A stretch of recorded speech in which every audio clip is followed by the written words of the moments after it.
Quero que você se imagine na seguinte situação. Você está preso debaixo da terra, em um espaço tão apertado que mal consegue encher os pulmões de ar. Suas costelas pressionam contra a pedra. Não tem espaço para se mover nem para frente e nem para trás, e o pânico começa a tomar conta. Foi exatamente isso que aconteceu com 3 exploradores. Para mim, a forma como eles ficaram presos foi uma das formas mais anormais que eu já vi na história das explorações. E hoje, a gente vai mergulhar nessa história e entender como isso aconteceu e, o mais importante, como isso terminou.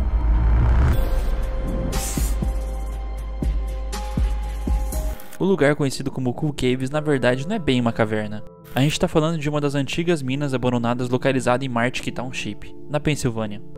Ao contrário das cavernas moldadas pela natureza ao longo de milhões de anos, esse lugar nasceu de mãos humanas. Em Martic Township e nos arredores do rio Piquia, existiram várias minas pequenas de ferro e outros minérios que funcionaram principalmente no século XIX. Hoje, o que sobrou são túneis esquecidos, ruínas escondidas no mato e histórias que misturam exploração industrial com um ar de mistério. Quem anda pela região ainda encontra marcas das antigas operações, como muros de pedra, rampas e entradas bloqueadas. O problema é que esses acessos não foram feitos para durar. Muitos estão instáveis, com passagens estreitas, poços ocultos e até ar ruim para respirar. Por isso, explorar essas minas virou uma aventura arriscada, mesmo para gente experiente. O nome Cool Caves acabou pegando como apelido local, mas na prática é só mais um desses pedaços de mina abandonada que ficaram para trás quando o trabalho acabou. Um lugar que guarda tanto memória da antiga mineração quanto os perigos de se mexer onde não deveria. Pelo nome ser enganoso, ele acaba atraindo curiosos aventureiros que acreditam estar entrando em um sistema de cavernas naturais. Só que minas abandonadas escondem riscos bem diferentes. Muitas dessas minas eram feitas sem muita preocupação com a segurança ou durabilidade. No dia 11 de junho, 3 rapazes com idades entre 18 e 20 anos estavam fazendo trilha na região, quando encontraram a entrada do chamado Cool Caves.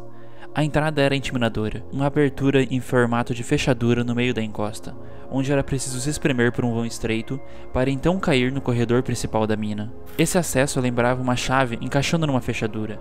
Primeiro era necessário engatinhar por um espaço horizontal apertado, e em seguida deslizar para baixo até alcançar a parte vertical que levava a um túnel maior. De certa forma, a própria entrada já servia como aviso. Se alguém não conseguiria passar por ali, não tinha condições de seguir adiante. Mas para aqueles 3 amigos jovens e um bom preparo físico, aquilo parecia mais uma aventura divertida do que um real perigo. Se você já acompanha um canal há um tempo, sabe que isso não é algo muito incomum. E sinceramente eu não sei o que se passa na cabeça dessas pessoas em situações como essa. Eles foram passando um de cada vez. O primeiro conseguiu atravessar o vão estreito sem muitos problemas, e logo caiu no corredor principal. O segundo, que era o mais robusto do grupo, precisou se esforçar mais para comprimir os ombros e peito, mas também conseguiu atravessar. O terceiro passou sem grandes dificuldades. Uma vez dentro, o túnel se abria bem mais. Nas paredes de pedra ainda era possível ver as marcas dos equipamentos de mineração, e o espaço permitia que eles caminhassem curvados, mas de maneira relativamente confortável. A sensação era de que o pior já tinha ficado para trás. Eles organizaram uma fila e seguiam explorando mais a fundo a mina abandonada. Avançaram cerca de 46 metros pelo interior, acompanhando as curvas deixadas pelos mineradores décadas antes, até que chegaram ao verdadeiro perigo do Cool Caves. Um trecho onde o túnel se estreitava de repente, formando um corredor em formato hexagonal. Não era um estreitamento gradual, como se costumava ver em cavernas naturais. Era uma passagem inesperada e lembrava uma forma geométrica, com 6 lados que criavam ângulos duros e desconfortáveis. Para quem olhava, parecia apenas mais um obstáculo, mas aquele formato irregular escondia armadilhas que não ficavam claras à primeira vista. O primeiro a atravessar conseguiu passar, mesmo tendo que torcer e contorcer o corpo para se ajustar às paredes daquela parte da caverna. Como era o menor dos 3, ele acabou chegando do outro lado, embora cansado, e gritou de volta dizendo que era apertado, mas possível. Já o segundo, o maior do grupo, entrou mais cauteloso. O formato hexagonal pressionava o corpo de jeitos estranhos. No começo conseguiu algum progresso, mesmo com muito desconforto, mas quando chegou à metade, a situação virou um pesadelo. O corpo dele ficou preso. A parte do peito, que era mais larga, acabou encaixada à força entre as paredes de pedra. O formato da passagem criou vários pontos de pressão e travou ele por completo. Não havia como seguir adiante, pois o túnel se estreitava mais, nem como recuar, já que as próprias paredes angulosas prendiam suas costelas e roupas. Do outro lado, o primeiro amigo percebeu que alguma coisa deu errado. Tentou voltar para ajudar, mas a passagem era tão estreita que não havia espaço para os dois ao mesmo tempo. A situação ficou ainda mais crítica quando ele tentou se espremer de volta até a parte hexagonal. O amigo preso ocupava todo o espaço, bloqueando completamente a seção. Não havia como se posicionar para puxá-lo, nem espaço para criar algum tipo de alavanca. O primeiro amigo, que agora estava preso do outro lado, só podia tentar manter a calma do companheiro enquanto buscavam alguma solução. O túnel estreito impedia que ele alcançasse o amigo para ajudá-lo diretamente, e também não havia espaço para recuar e tentar outra rota de fuga. Felizmente, o terceiro amigo ainda estava no túnel principal, atrás do trecho hexagonal, e podia se mover livremente. Percebendo que a situação estava além do que ele poderia resolver sozinho, ele tomou a decisão crucial de buscar ajuda. Engatinhou de volta pelo túnel da mina, se espremeu pela entrada em formato de fechadura e ligou imediatamente para o serviço de emergência. A Pequia Fire Company atendeu ao chamado, mas logo percebeu que não seria um resgate simples. Mas antes de continuarmos, eu gostaria de pedir que, caso você esteja gostando do vídeo até aqui, deixe seu like e se inscreva no canal, porque isso me ajuda bastante a continuar trazendo conteúdos para vocês.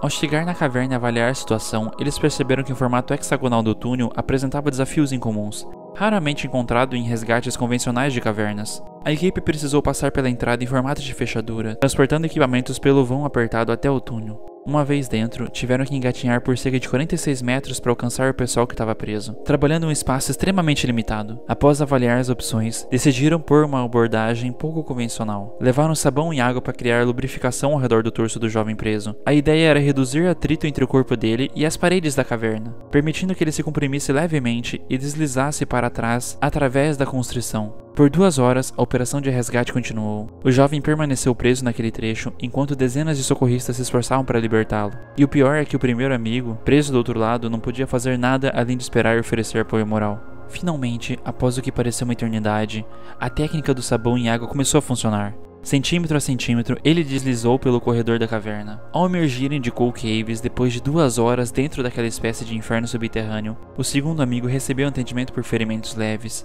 arranhões e hematomas causados pelas paredes de pedra e pelo processo de resgate. Mais tarde, descobriram que aquele trecho nunca havia sido projetado para passagem humana.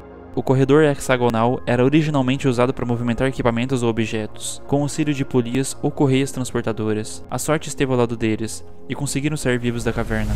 Se você chegou até aqui, imagino que tenha gostado dessa história, e se gostou dela, também vai gostar de outra que está aparecendo aí na sua tela. Obrigado de coração por ter ficado até aqui, e a gente se vê no próximo vídeo.